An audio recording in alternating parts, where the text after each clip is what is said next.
hello everyone. Good morning, afternoon, and good evening to everyone around the globe, and a very warm welcome to this first session of the CSO Panel's online thematic sessions, which are part of the roadmap for civil society preparation to COP17. My name is Omiyo Prapun Chakraborty. I'm representing UNCCD CSO Panel. I'm the member for Asia, and I'm also representative of Dhrubotara Youth Development Foundation, Bangladesh. I am welcoming you all, and I hope today we will discuss and we will actually try to understand some points. Before to start, I want to confirm some few quick housekeeping points for everyone. This session is being recorded. Translation into Spanish, French, and English is provided. Please choose the channel of your preference, clicking on the world icon in the below side. You can choose any language based on your preference. You are warmly encouraged to use chat box for introducing yourself, sharing reflection, exchanging your ideas, and also questions. Please use question and answer function to post your question to the panelist. Please make clear which panelist you are actually addressing and you are expecting answer. It will be better for us to engage. We will dedicate time for interaction and question and answer session with the panelist after their presentation. We kindly ask you to concise as much as possible to give the chance and explore as many voices as possible can be heard. This session has been convened with the support of the project Strengthening Civil Society Role in Achieving Land Degradation Neutrality, funded by Global Environment Facility and implemented by Drynet, IUCN, and both ends. Over the next 60 minutes, we will explore opportunities offered at COP17 of the UN Convention to combat desertification, to advance land tenure security, particularly for women, drawing on the experiences and insights of our distinguished panelists today. Today's session's objective is very specific. We are firstly want to unpack the current status of the land tenure and the gender in the context what is expected to happen in COP17 in order to addressing the COP agenda and demonstrate progress, and then to explore how to land tenure and gender are connected with the future strategic framework of the convention. Finally, we would like to discuss what actions the CSOs attending COP can undertake to advance this agenda, especially on the road to finalization and adoption of the future strategic framework of the convention. Now, I had like to briefly introduce our very special two panelists today. I want to welcome Ilse Pelkmans, is with the TMG Think Tank for Sustainability in the Berlin, Germany. Ilse is a research associate in TMG's land governance team, where she works at the intersection of land governance, human rights, gender equality, and climate policy. She has extensive experience in advocacy, movement building, training, and facilitation, and project management. Her expertise builds on years of collaboration with diverse local and international regional organizations across East and West Africa, Central America, and Europe. We have another very special guest, another panelist. Beth Roberts is the director of the Landesa Center for Women's Land Rights in Seattle, Washington. She is a law, policy, and gender expert who works to strengthen gender equal and socially inclusive rights to land and natural resources. She served as the global lead for the Stand for Her Land Global Advocacy Initiative. So now I want to request our first panelist to present and also start the opening with our CSO friends from different part of the world. I want to request our first speaker to give her presentation. Please start. Yeah, thank you very much for these introductory words. Yes, so my name is Ilse, and working for TMG, and we are working, amongst others, on the question how to integrate land tenure and embed tenure rights strongly in the three Rio conventions, including the UNCCD. So the question was, what are how can we use the COP17 or upcoming opportunities, and how to engage with the future strategic framework. And I think before going there, I would like to take you shortly through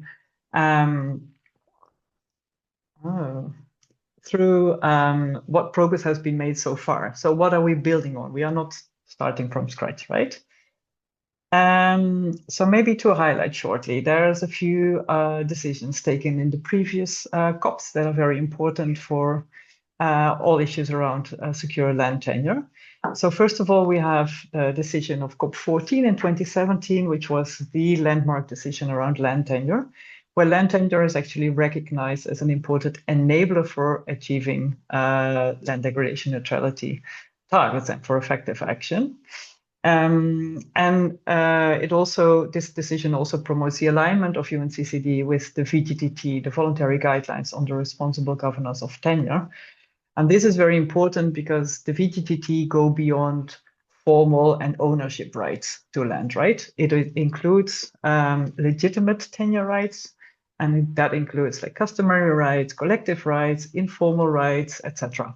So it goes beyond individual titling. I think that's very important, especially if we are talking about the land rights of marginalized groups. Then the COP15 in 2022 actually built on that landmark decision of COP14, reaffirmed tenure as a foundation for land restoration, and it kind of started like building the technical or providing the technical support to actually start implementing this decision, right? So among others, the technical guide was launched that helps integrating the VGTT into LDN planning.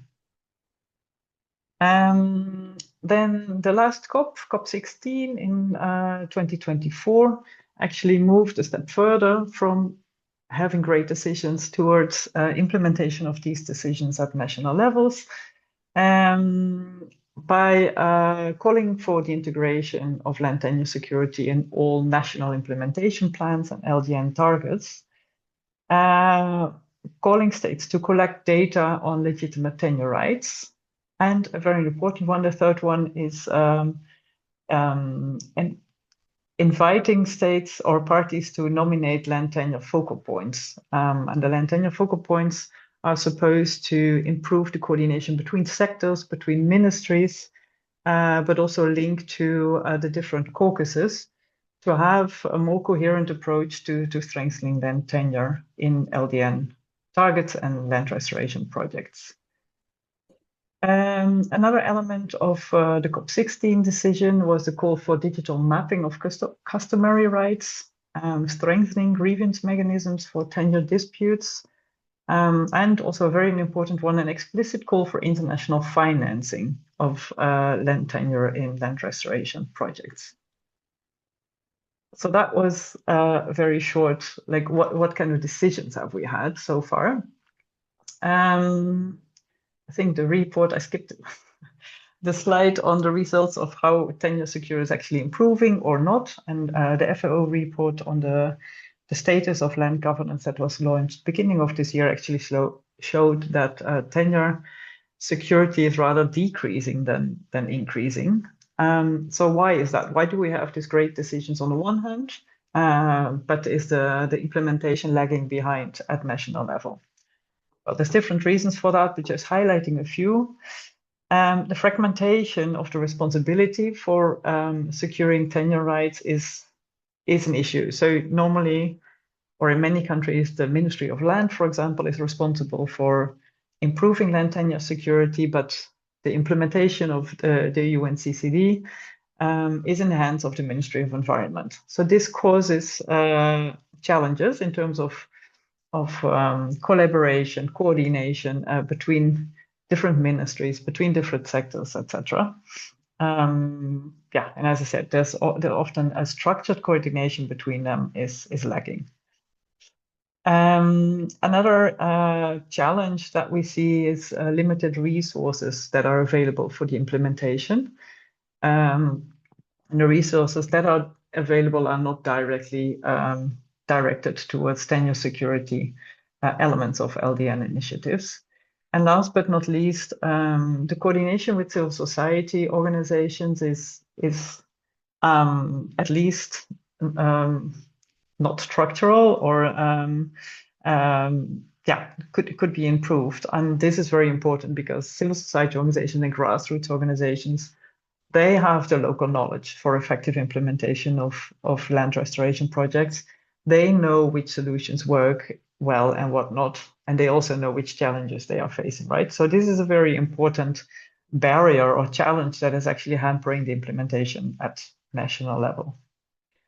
So now this brings me to the question of that I got for this input, like what are the opportunities at COP17 to actually address exactly these challenges? There is a number of them. I picked a few. So maybe first of all, like a tenure decision is going to be presented. We received the draft tenure decision last weekend. With a follow-up at land tenure as one of the items. So we want this tenure decision to name women's, youth, indigenous peoples and local communities equal tenure rights as prerequisite for investment in land restoration. So not a voluntary thing you can choose or not choose, but a mandatory element of land restoration projects. Secondly, we need, or we asked for a model for a CSO NFP collaboration framework. So that should be a model that is replicable at different levels, and that can be used, among others, also for the implementation of inclusive national dialogues. And the call for national dialogues was actually already included in the decision of the last COP, and is also confirmed again in the draft decision of this year's COP. So we not only call for a model for this collaboration framework, but also for allocating dedicated resources and clarifying the roles of how such coordination framework could look like. A third ask, or a third call that we have that we would like to advocate for at COP17 is to actually nominate and resource a land tenure focal point. As I said before, this was part of the last year's, or the COP16's decision to nominate land tenure focal points.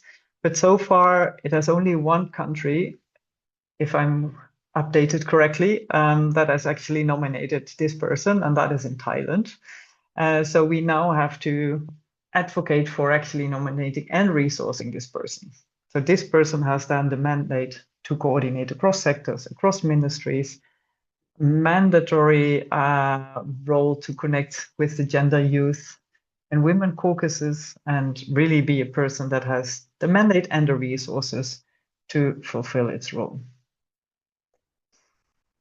Then the fourth ask that we have is to improve the measurement of land tenure security by using gender disaggregated SDG land indicators to measure progress in terms of tenure security. And we would advocate for building also on the SDG indicators that are part already of the CBD, the Convention on Biodiversity, so that we would have coherent or harmonized land indicators across the three conventions. And interestingly enough, the draft decision for COP70 actually also calls for an assessment of the global land tenure indicators to be included in the future strategic framework. Yeah, that should be coherent with CBD and UNFCCC.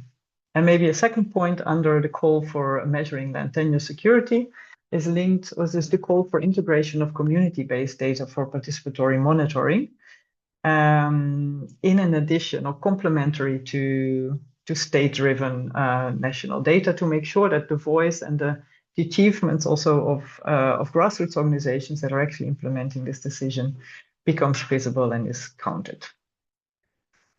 The fifth point is the promotion and funding the use of the UNCCD Land Tenure Toolbox that will be released at COP17, which is also a tool to improve the implementation of land tenure decisions.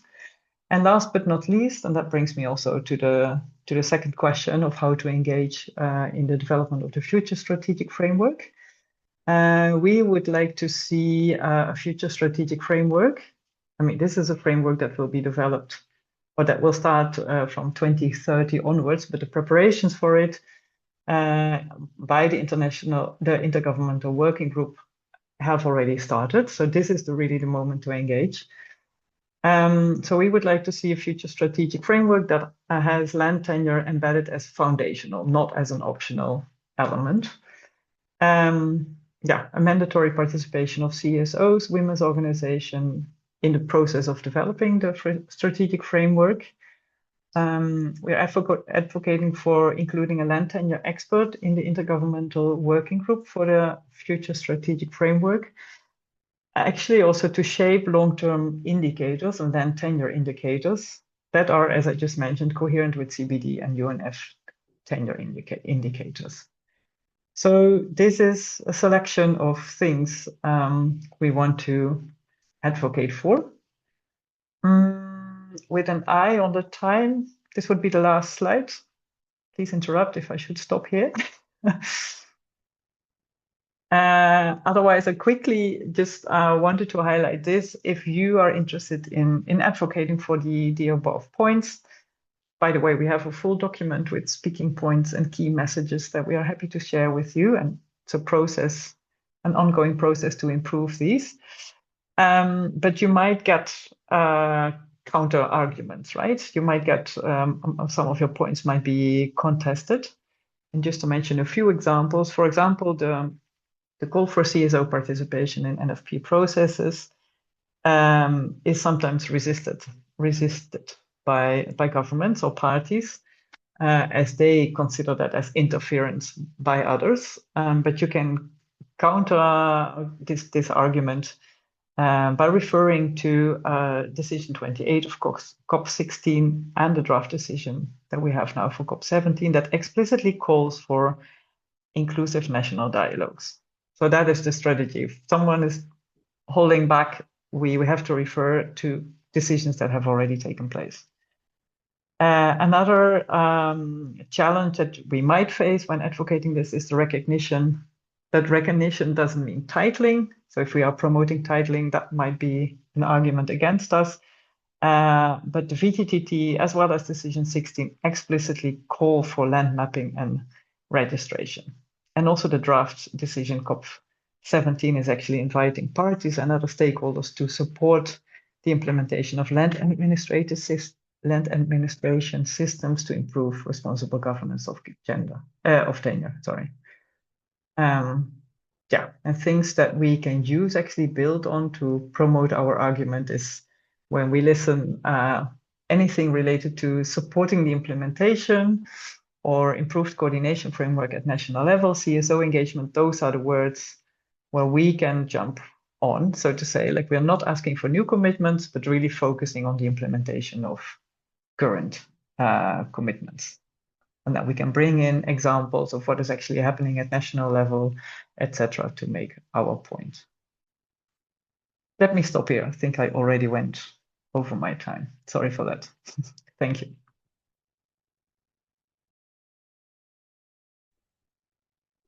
Thank you, Ilse. So I will be very happy if you have any comment or any question, any reflection. Please use the chat box. Our colleagues will definitely reply, including the panel speaker, or you can raise your hand to ask any question. And I hope Noel, can you help me? If any hand arises, you can just notify me. I'll be here. Thanks, Amir. If any question to Ilse? I see one from Darmender in the chat. It's a question about providing more information on community-based data. Yeah. So Ilse, can you reply Dharmender's question? He is asking that please throw more light on community-based data. Can you explain it? Yeah. Right. Yeah, I mean, this is an ongoing discussion, I would say, but the argument is to really recognize other databases. There's so much data available actually in the world, but if we look at like the reporting systems at national level towards the secretariats, is often really limited to the National Statistics Office and the data they have there. So the argument is that we're missing out on a lot of really important information on what's being done, what are the challenges, what are the lessons learned, and it would just paint a more diverse picture of what is going on. And I think this is part of recognizing also that women organizations play a very important role in implementing LDN projects or land restoration projects. So it's really it's about the recognition of their efforts, painting a more diverse picture of what's going on, and getting a better idea of challenges and successes, so that we can build on that and others can build on that to improve their interventions. Thank you. Thank you, Ilse. So I'm not actually getting any question more in chat box. So I want to request our another panelist today, Miss Beth. Please come up with your presentation. Great. Thank you so much, Amia. Thanks, Ilse. It's so nice to be here with everyone. Really appreciate the invitation. Really glad to join you. And you'll see that I will be complementing and building on what Ilse shared with you. So my expertise is in land and gender. So I'll focus broadly on gender at COP17 and the breadth of the decision covering gender. But I will focus a little bit more on land tenure and the relationships to gender. So encourage folks to look directly at the draft gender decision and at the frameworks and previous decisions that I'll be mentioning in the presentation. Okay, so I'll get us started. And I'm sorry, I'm Beth Roberts. I'm the director for the Center for Women's Land Rights at Landesa, as Amia mentioned, and the global lead for the Stand for Land Global Advocacy Initiative. All right. So I will likewise discuss a little bit of where we're coming from with what's happened for gender decisions and frameworks under the UNCCD, just to set the stage for what comes next at COP17 and what we're building on right now. So I won't cover all of the material on the slides. I will share them with folks so they can be shared with the group. But in the interest of time, I'll move fairly quickly through things. So I wanted to share three main decisions that cover when the Gender Action Plan for the UNCCD was adopted and when the Gender Action Plan roadmap is approved, which sets some timeline for several activities that are related to the Gender Action Plan. So that was adopted at COP15. And then there was at the last COP, there was a 40% target for women being represented in convention bodies, along with a call for sex disaggregated data and gender indicators. And again, women's land tenure has been emphasized throughout. So these three decisions all include affirmation of women's land rights as a foundation for reaching LDN goals. And so that relates to, of course, what Ilse has shared as well. Land tenure is a foundational aspect of UNCCD commitments, and women's land rights, or gender equitable land tenure, as we tend to say in our field, specifically is a foundation and recognized as a foundation for achieving LDN. I wanted to highlight, in addition to the decisions, some of the other standards under the UNCCD that contribute to a strong foundation for gender within the UNCCD, and an opportunity for those of us in civil society to leverage these different standards in the context of engaging with our delegations, our colleagues in the Secretariat as well. So the strategic framework, the current strategic framework, incorporates gender quite strongly and aligns the gender action plan across all of its strategic objectives. So that one is of course running through 2030, and Ilse discussed the future strategic framework that will be adopted from 2030 forward, and I will discuss that briefly as well. There's the Gender Equality Policy and Plan. This was adopted in 2024. So this is as it's noted here, an internal accountability framework. So this really notes how the UNCCD can align with the UN system-wide plan on gender equality. Crucially, it names a gender architecture. So names gender staffing within the Secretariat and funding for those positions as a key recommendation and a key commitment under the UNCCD. And then finally, the Gender Caucus was established at COP14 and launched at COP15. So this is a standing space, a multi-stakeholder space where folks can discuss how the gender action plan is being implemented and can discuss gender issues in the context of conversation between the Secretariat and allied parties and civil society as well. And finally, there are strong guidance and tools, and I wanted to highlight some of the progress that's been made on gender. So Ilse already pointed you all to the FAO UNCCD technical guide on the voluntary guidelines on the governance of tenure. There is a specific section within that document that's dedicated to women's secure land rights, and gender is integrated across that technical guide. So highly recommend that as a look into how tenure and gender serves as this technical foundation for achieving all of our goals across the UNCCD. There's also an awareness raising paper that the UNCCD commissioned in 2023. And that focuses on how do we make sure people have the information that they need, and particularly groups that are less likely to receive information and access to information on this nexus of land tenure and gender and LDN. And there are also several manuals that have been co-developed between UN Women and the UNCCD that focus on how to integrate gender into LDN project design. So highly recommend those. And Ilse mentioned the talking points. I'll go into a little bit more depth about those. I did share those in the chat, and there should be a link to these tools and guides in the additional resources section of that talking points guide.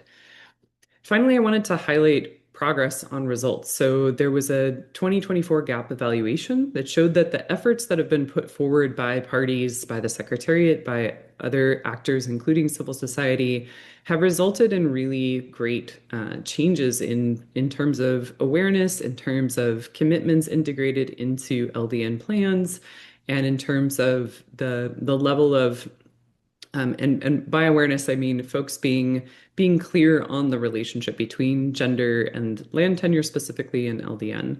So this is something that has been successful when effort has been put into it.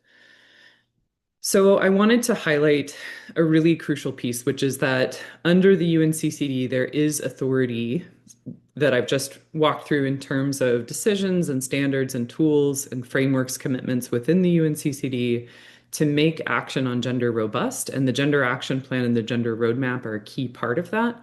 But I wanted to point to a couple of gaps between the Gender Action Plan itself and the ways in which these decisions and standards have been progressively developed by the parties.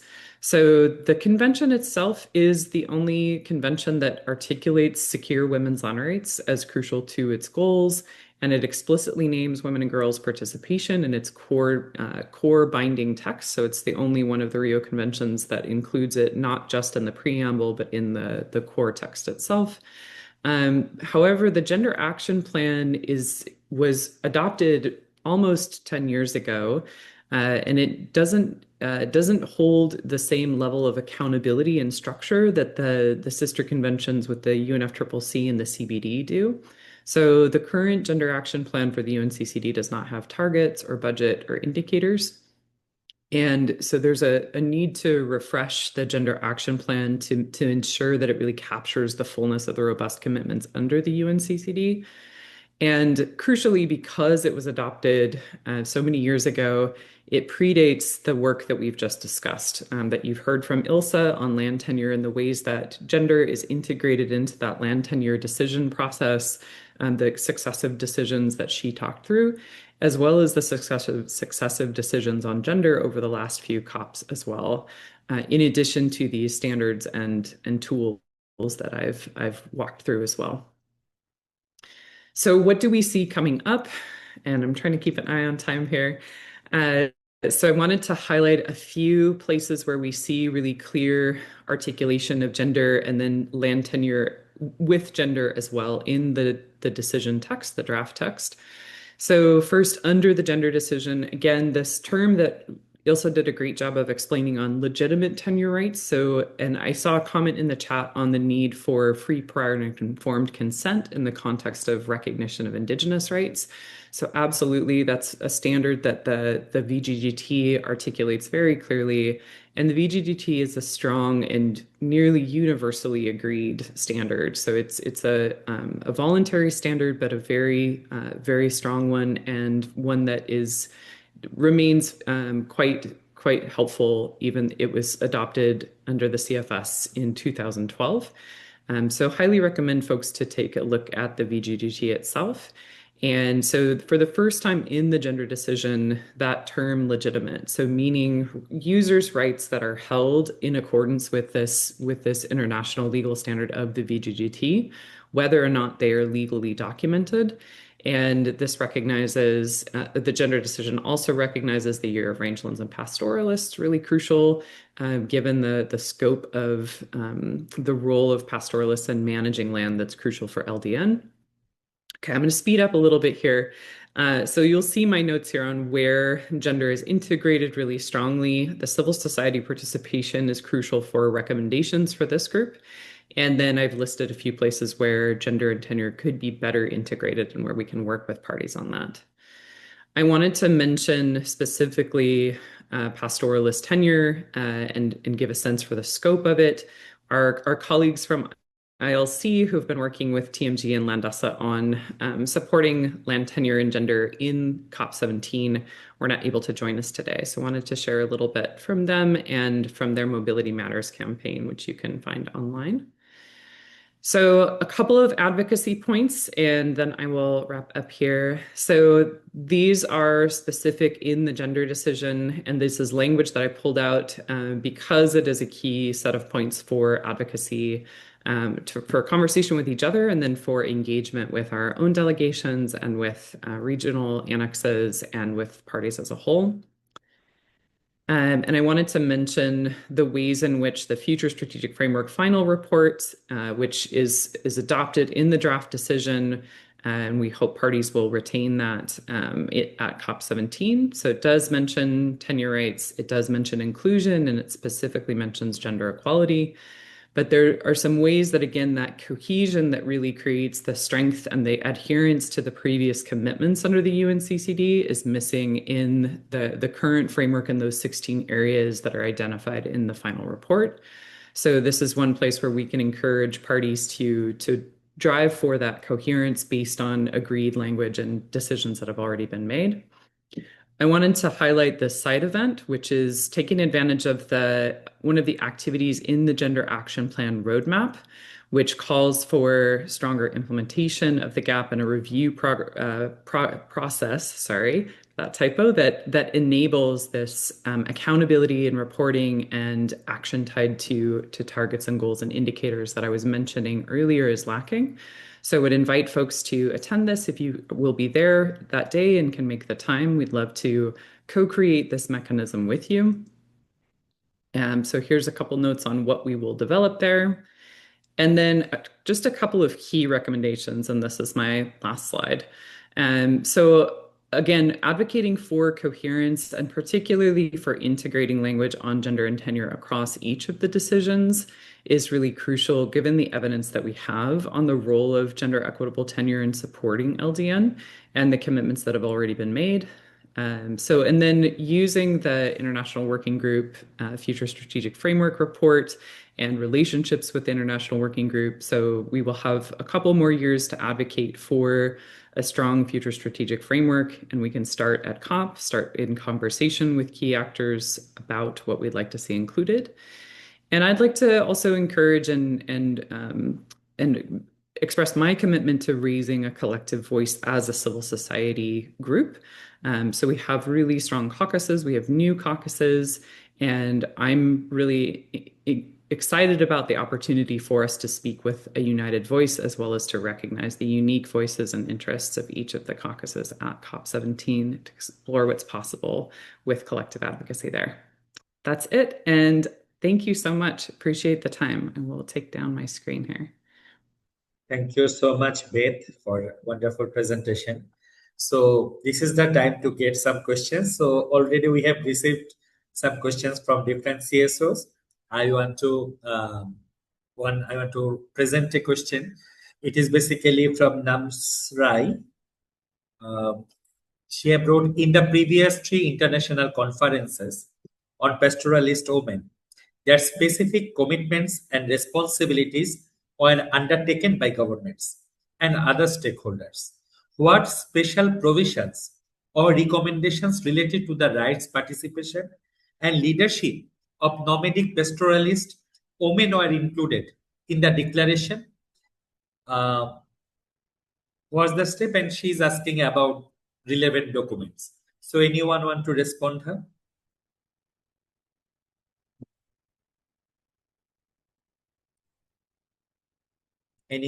Anyone? Ami, I didn't quite get the question. I'm so sorry. Can you repeat just the... I am repeating again. She wrote that for nomadic pastoralist communities have previous international conferences or declaration made any specific commitment or recommendation on promoting gender equality, respecting the rights of pastoralist women, and ensuring their meaningful participation in the decision-making process. Could you please share any notable example or good practice that you can recall, if you want to share anything? Yes, thank you so much. I'm so sorry. So I will say that, again, this is not my area of expertise, so I'll note a couple of examples, but would refer folks, and Ilse may have others to add. Our colleagues at ILC, again, have been really focused on this, so would encourage folks to look at their Mobility Matters site for really in-depth information, analysis, and publications. I know that they hosted a recent gathering for pastoralists in Mongolia ahead of the COP, and there were a number of dialogues that were preceding that, including at the Desertive Actions gathering a couple of months ago, and the Kathmandu Declaration that just came out. So all of those considered gender. I'm not sure the degree to which you have these really great specific questions on respecting rights, ensuring meaningful participation. I'm not sure of the exact language of the Kathmandu Declaration, but would encourage folks to take a look at that and then base our engagement for that integration of gender and pastoralist rights at COP on what we're seeing. So that's certainly something that we will be focused on as a group for tenure and gender. Thank you, Beth. Sorry, I have another question for you. So another CSO leader is asking, could you please facilitate at the discussion on LDN confined to male and female only, or also to non-binary? Is there a progress tracking mechanism across the globe on the decision made and implementation? Yeah, absolutely. So under the UNCCD, there's not an acknowledgement at this point of gender minorities. So all of the language under the UNCCD is gender binary. But in terms of the tracking of the decision, so Ilse mentioned available data, and I know that Clinton from FAO is on the line, and he gave a really great presentation recently on the increased availability of tenure from a sex disaggregated perspective. So we are seeing increased reporting from countries, particularly on the land-related SDG indicators. So Ilse mentioned those, and I had those at the end of my presentation. So specifically focused on 1.4.2, that's on tenure and perceptions of tenure security under the goal to end poverty, and then 2 under the gender equality goal. So 5A1 is focused on women as a proportion of agricultural land owners, and then 5A2 is focused on guarantees legally, both customary, formal, for women's land rights specifically.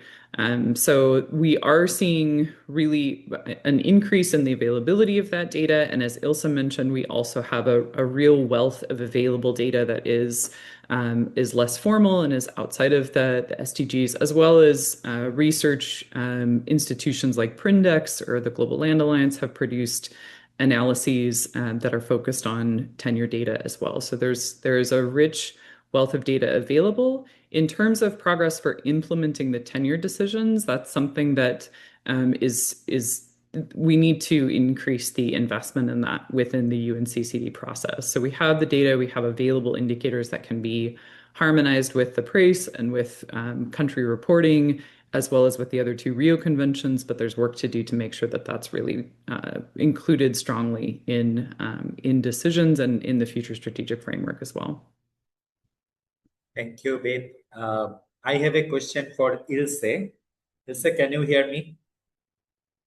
There have a question. How can the UNCCD encourage member countries to recognize and strengthen women's land tenure rights, especially for rural and indigenous women? Yeah, thank you for that question.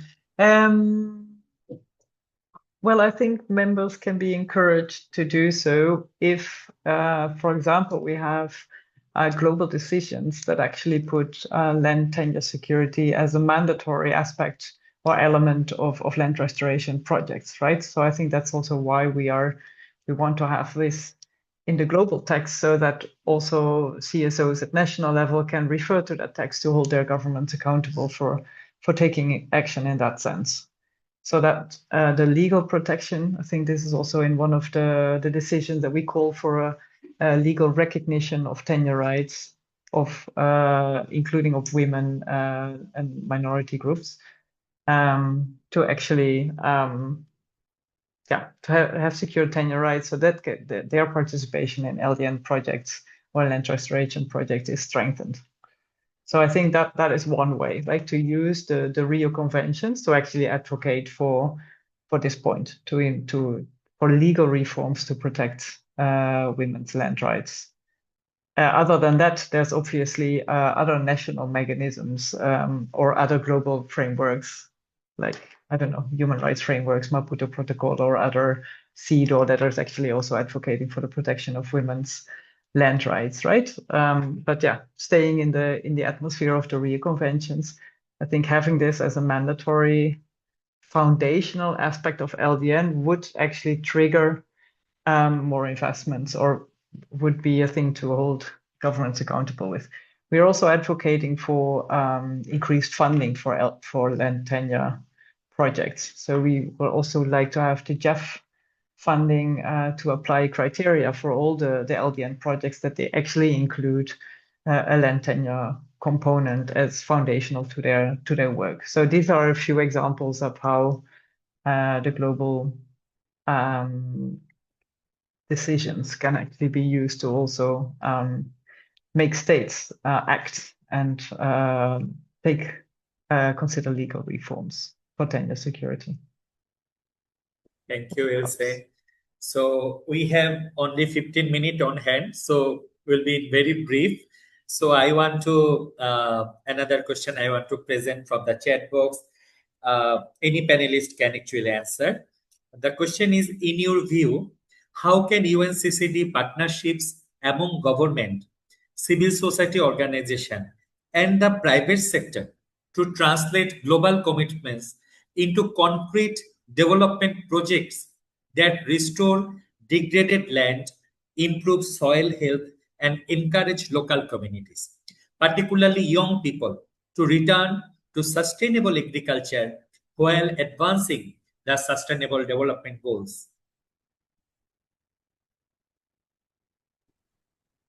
I can start on that one. So I think first, maybe the good and encouraging news on this, there is an enormous amount of movement on the intersection of these areas that Rod has noted, and particularly partnerships between government, civil society, philanthropic partners, and the private sector. So at the Global Environment Facility Assembly in a couple of months ago in Samarkand, there were a number of initiatives that were announced or initiatives that were noted and continued from the previous COP in Saudi Arabia. And there are a couple of funds that the GEF is establishing in concert with the UNCCD. So would definitely encourage folks to look at the draft text specific to private sector, and to note, in addition to that, the initiatives on business for land and the guidance that the UNCCD has put forward specifically on increasing investment in land degradation or land restoration as a private sector investment. I will say that you'll also notice in that draft text there's significant notes around the challenge of aligning incentives. So, of course, from a rights-based perspective, often there is a challenge of working with the private sector where the incentives are focused on return on investment. And so being able to center a rights-based approach is crucial under the convention, given countries' commitments to human rights, but also the nature of land stewardship of communities at the local level, and the crucial role that those communities and women within those communities, youth within those communities play in terms of serving as agents of land restoration. So really we need the resources, the support to go to those communities. There are really good examples of this type of partnership. There are a couple of, again, the initiatives that are being supported by the UNCCD include case studies that folks can review. I think that one of the things that I've seen in the context of this dialogue between the UNCCD and private sector is that there tends to be a less focus on the overarching goal. There tends to be a focus on private sector interest, and I think an assumption of the path toward achieving LDN targets. And so I would encourage folks in this group to think through, how do we engage with our delegations to say we want to have some unified language on calling particularly private sector investors to think in terms of those long-term goals and to prioritize human rights frameworks. If we have private sector investment that infringes on rights and displaces people, we will go farther from our collective goals for LDN rather than working to achieve them. And folks who are most marginalized will be most deeply affected by those impacts. So that's a place where the UNCCD draft decision itself acknowledges the need for more conversation and more clarity on these fronts, and certainly more engagement from private sector actors in light of the commitments that are held by government. So would love to be in dialogue with folks around this at COP17. This is an area that I'm particularly interested in, Landesa is interested in as well. So would really welcome engagement on this. Thank you, Beth. So I have another question. I hope Ilse, you will try to attend this. So which parties to the convention could we regard as supporters of extending women's tenure rights? Which convention is perfect? I was indeed also looking at this question, and I hope Beth can compliment me here.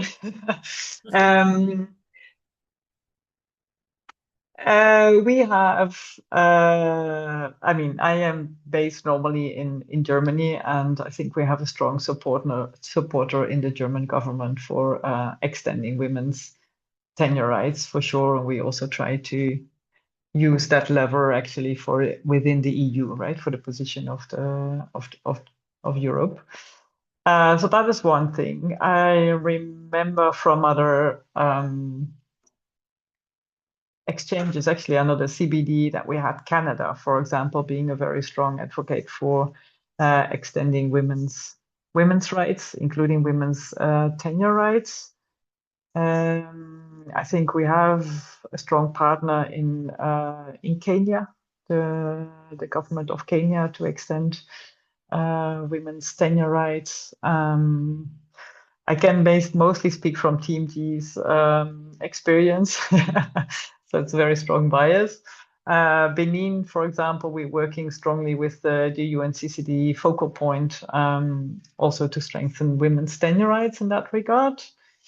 I don't know, I know from other land contexts that, for example, Cameroon and South Africa, Mexico, Latin America, not in general at all, but the Colombia, Brazil, Mexico, these were the countries that are very much in like strengthening land rights in general, including also for women.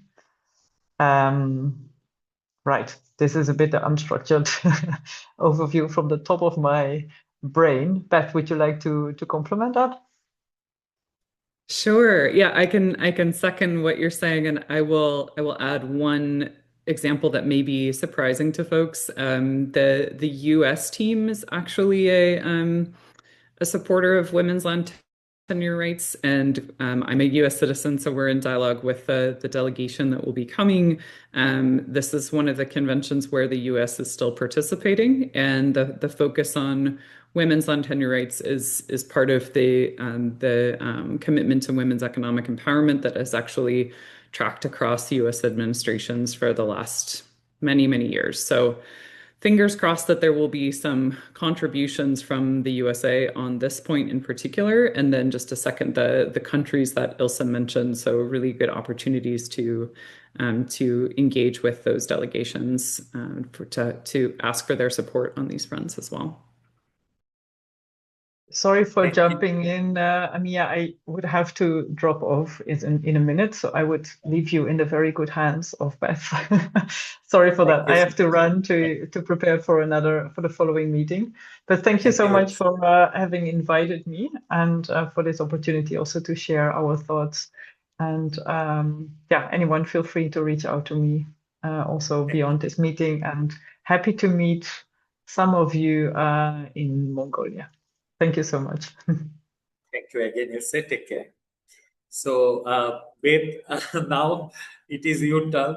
So, another question. Let's try to manage it. Since 2026 is the year of three COPs: desertification, climate change, and biodiversity. So, the question is, how can coherence be increased between gender actions plans of each convention? Yeah, thank you so much, Amia, and thanks, Ida, for this question. This is actually an area I'm really passionate about. So this coherence question, particularly around the gender action plans or the gender plan of action for the CBD, the Biodiversity Convention, there's one key point that I would like to emphasize in terms of coherence, and those are the SDG indicators that I mentioned earlier. So Ilse and I are actually part of an initiative that focuses on the role of women's land rights in particular as a foundation, not just for the UNCCD goals, but for the ultimate goals of addressing the climate crisis and protecting and conserving biodiversity as well. And so we are focused on coherence with across the gender action plans, and the SDGs are already integrated into the CBD's Kunming-Montreal Global Biodiversity Framework. So those SDGs are included either as, well, they're included as component indicators, and there's a headline indicator on tenure that is included in Target 22. Target 23, which is the target for the gender action plan under the CBD, also incorporates women's land rights. And then likewise in the UNFCCC space, there's been a lot of advocacy around rights holders and women as part of the communities and a core contributor to climate change mitigation, adaptation, and resilience. There's integration of rights holder language in the new BLM gap. For the first time, it mentions smallholder farmers. There's clear language on environmental human rights defenders. There's clear language on Indigenous peoples. So while it doesn't specifically mention land rights within the BLM gap, there is progress on the legal hook within the BLM gap for rights holders related to land and natural resources. So that intersection already facilitates this coherence. There's much more work to be done on driving for that coherence across the Rio Conventions. There's the joint liaison group that's working on that. The members of the Secretariat for each of the conventions are also members of this Women's Land Rights Initiative that I named. So there's a great piece of the draft decision text that focuses on this coherence piece, and there's a lot of material on this question. And there's actually a great publication that just came out jointly between the CBD Women's Caucus and the UNFCCC Women and Gender constituency that analyzes both their gender plans. And then we are working from the UNCCD space with those caucuses to think through how can we work toward this refreshing process of the gender action plan under the UNCCD that I was referencing. So I'm happy to share that publication as well. It's a really good read if you're interested in this topic. I could go on and on about this, but I will not because I know we're short on time, but very happy to talk further about this. I have only 4 minutes on hand, but I have a lot of questions. I don't know how I can manage. However, let's try to reply another CSO friend.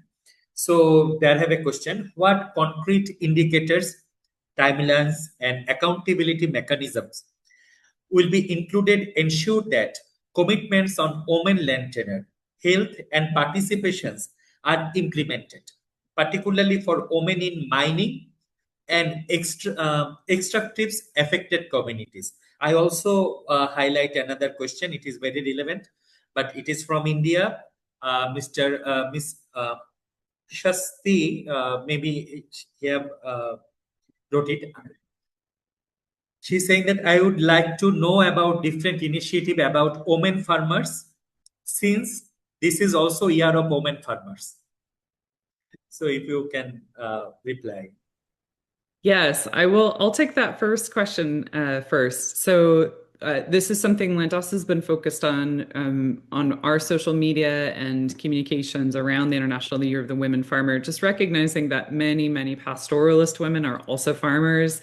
And so there's a real, there's an opportunity to really highlight who is doing the work of restoring the land through the International Year of Rangelands and Pastoralists, as well as the International Year of Women Farmers. So you will see examples of that at COP17. The delegation from the Stand for Land Global Advocacy Initiative is bringing both farmers and pastoralists, grassroots women leaders from a number of countries around the world that are doing this work at the ground level.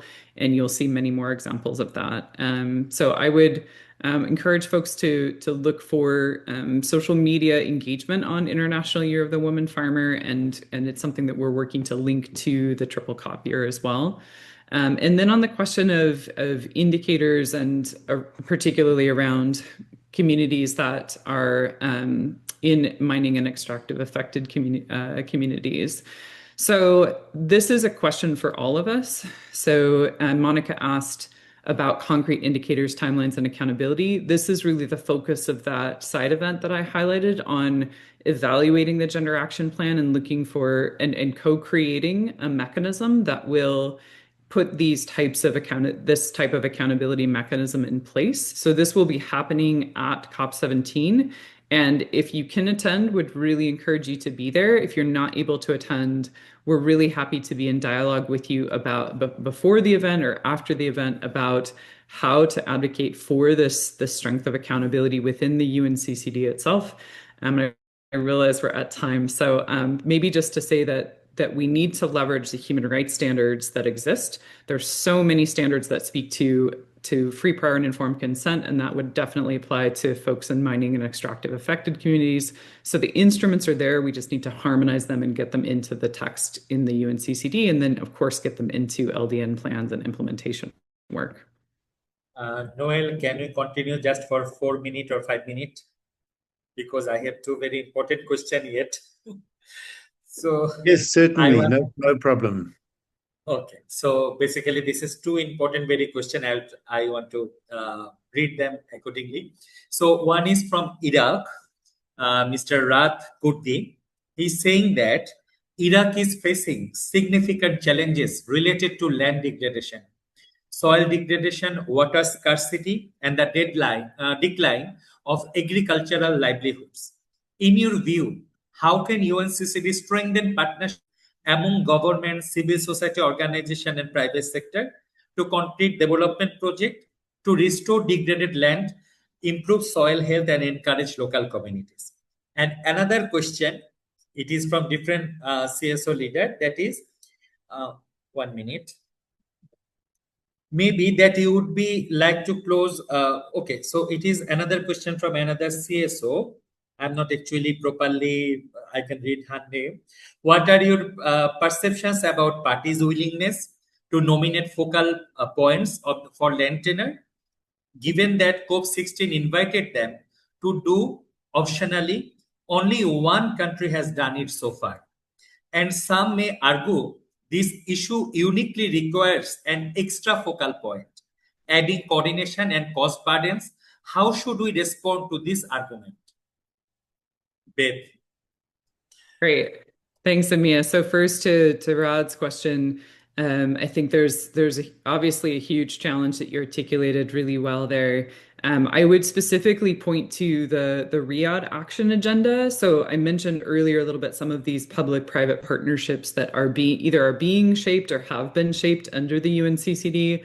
The Riyadh Action Agenda was, of course, launched in Saudi Arabia under COP16, and that really focuses on getting non-state actors to coordinate, so including the private sector and civil society, and is seeking to mobilize specifically private finance for investment in land tenure, but land restoration more broadly as well. So you'll see, if you're attending COP, you'll see folks from the Riyadh Action Agenda making the handoff to the Mongolian government, and they're also looking to continue that initiative with the Mongolian Action Agenda.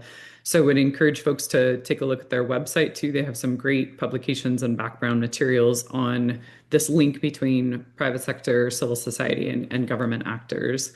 And then to this second question, oh goodness, now I'm forgetting the second question. Let's see if I can grab it before Amia has to save me. Nope, I'm completely forgetting what it was. I'm so sorry. Let's see. Give me just a minute. I am trying to. Sorry. I should have made a note here. So the question is that maybe, okay. So what are your perception about parties' willingness to nominate focal point for land tenure?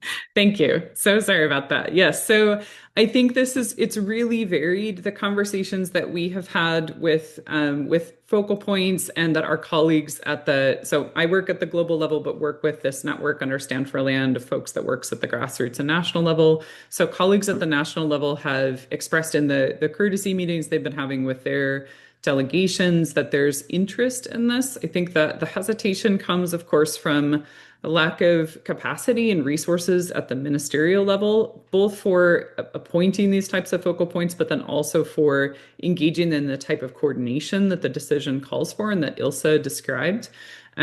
So I would say that if we want to achieve these types of gains within the if we want to achieve the goals of the UNCCD, and again, across the Rio Conventions, land tenure is an indispensable foundation. It's not the only thing that's needed, but without it, we will not be able to take a rights-based approach to achievement of these conventions, and interventions will be ineffective. So I think the work to engage with parties on this front is to say a land tenure focal point takes us miles for a relatively small investment, especially if this land tenure focal point is coordinating across ministries that are responsible for each of the Rio Conventions.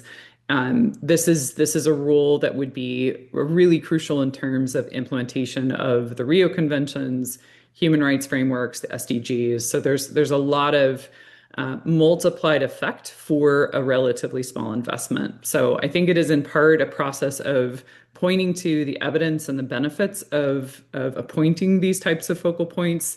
But of course, there's a broader conversation to be had about resourcing for the UNCCD and for these types of positions for parties. So that will also be, of course, a central focus of the conversation at COP. So would encourage folks to engage with their delegations, even to find out what the current position is for a given country, and then to be able to coordinate on how we support parties to consider this in more depth, and hopefully to follow in Thailand's steps and appoint more focal points.